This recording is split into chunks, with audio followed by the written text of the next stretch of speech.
Hey guys, I'm eXyu from Dig, and we're going to be reviewing the 13.19 patch notes, which is also the World's patch, presented by SIG.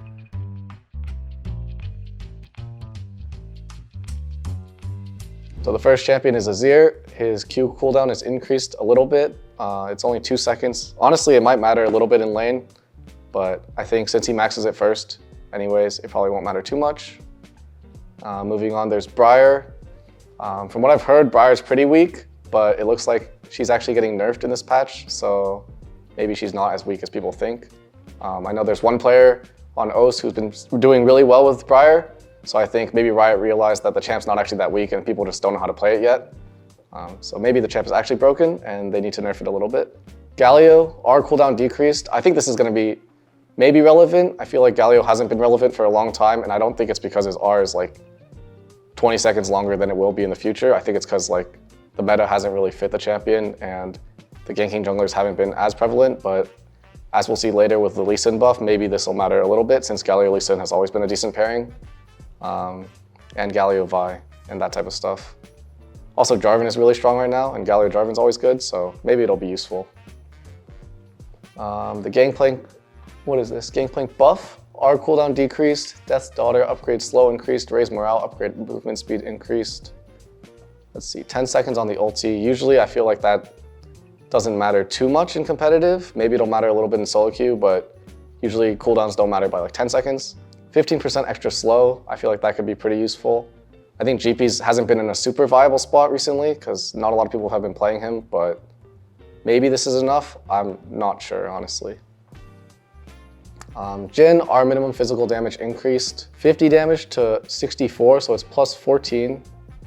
And then it's plus 30, plus 29. Honestly, I'm not sure how much this will really matter because it's minimum physical damage anyways. I feel like it won't be too significant of a change.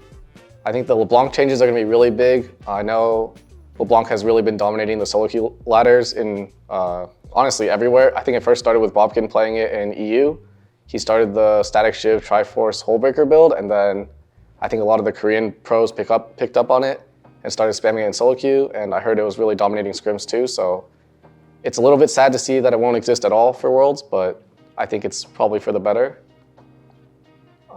Lee Sin buffs, I think these buffs are pretty small, honestly. I think maybe it'll help a little bit with his clear. I know his first clear, he usually gets pretty low, so it's nice to have a little bit more spell vamp, a little more armor. The slight damage, is that a damage nerf to his E?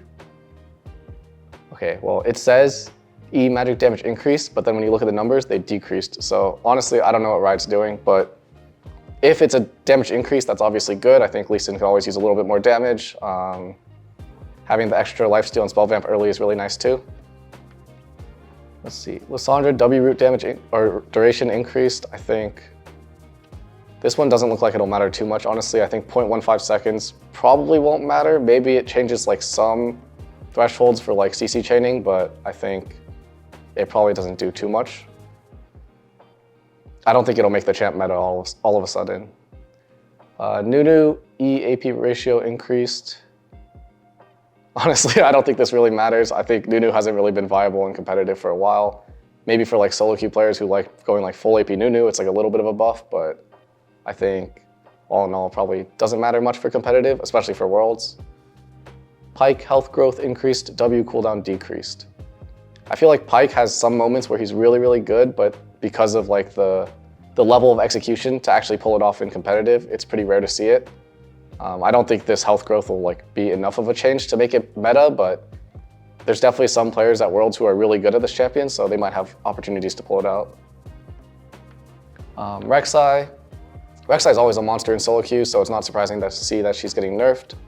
I don't think this will really matter too much for competitive. I think no one was really playing her even before she was nerfed, so I think it'll be even less likely that we'll see her at Worlds, but it's always nice to see her get nerfed for solo queue since no one really likes getting ganked from like crazy angles, and no one likes getting one shot, so it's usually a good thing to have this champion nerfed a little bit. Renekton base magic resistance decreased. I think this might matter a little bit for competitive since Renekton's usually a blind pick, but he also already struggles against like Gwen, Kennen, and Rumble as it says here, but like those are already hard matchups and losing 4 MR early game is pretty bad, especially against Rumble because that matchup is like pretty miserable. So Yeah, that could make the champ a little bit worse. Syndra Q magic damage increased. It's +5. Honestly, I don't know how much this matters. I don't play that much Syndra, but I think it could matter a little bit. I think 5 damage usually isn't too much, but maybe since she gets 2 stacks, it'll matter a little bit. Honestly, I think it's not enough to make her like super broken, but we'll see. Twitch R missile speed increased. Honestly, I don't know how much this matters. I know there's some players who can like dodge the R because it's kind of slow, but I think that's not really what makes Twitch really weak. Like, I don't think people are not playing Twitch because like you can dodge his R autos. I think this is probably like a quality of life change more so. Zeri base movement speed decreased. This is honestly probably a bigger change than it might look like. I think movement speed changes are always more impactful than people think. And especially for Zeri, where like Zeri needs to just run around and blast, and if she gets hit by anything, she dies. So I think even though it's only 5 movement speed, it could actually matter. But I think she'll probably still be played. The items, Randuin's Omen, 300 gold less. I think that's actually a pretty big change. I think no one really built Randuin's because Frozen Heart was always the better option, like basically 99% of the time, but having the cost go down this much is actually pretty significant, so I think it might get a little bit more play.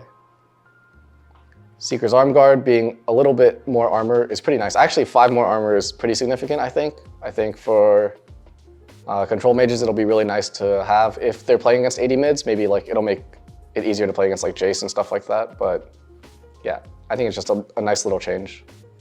The static shift change, honestly, they've tried to nerf this item like 5 patches in a row. I don't know how much this will matter. I think for some champions, maybe it's a little bit more inconvenient, but I think the champions that wanted it will still go it, and the champions that didn't want it, well, they're not gonna like it anymore, so I think it honestly doesn't do that much. Maybe there's like some niche champions that don't want this item because of that breakpoint, but I don't think the 50 damage will change that much.